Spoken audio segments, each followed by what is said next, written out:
Hello Saints, this video will go over how to record a baptism with the Numbers recording system.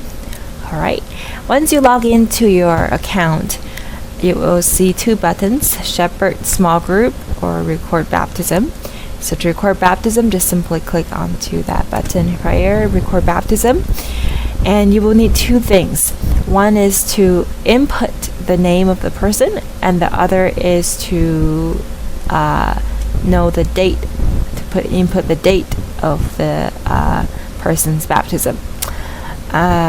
So to input the person's name, just click on Select Attendee. Now if it's someone who's already come to our meeting once or twice, then they should have been in the system already. Then you can filter the system by clicking on the attendee status, okay, their gospel contact, their believe you're baptized, and then you can find the names that way. Or if you already know the name of the person, you can simply just type in the name here, and you'll be able to find the one that you're looking for.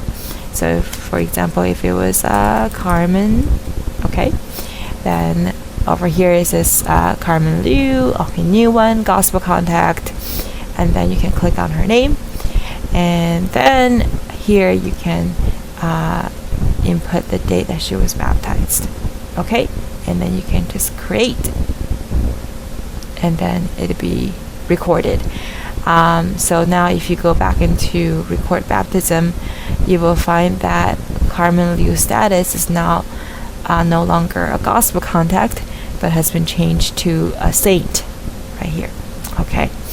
Now if it's someone who's never been to a meeting and got baptized the first time they came, or is just not in the system, then you can just simply add new profile. Okay, then just write in some of their basic info, their name, Joy Smith, okay, alternate name Joy, status, okay, gospel contact, sister, and maybe YP, okay, and then just create. Okay, great. And then you can select the date, and then you're done. Okay, and that's pretty simple. So that goes over the function of recording baptism. If there's any questions, please contact the system admin. Thank you.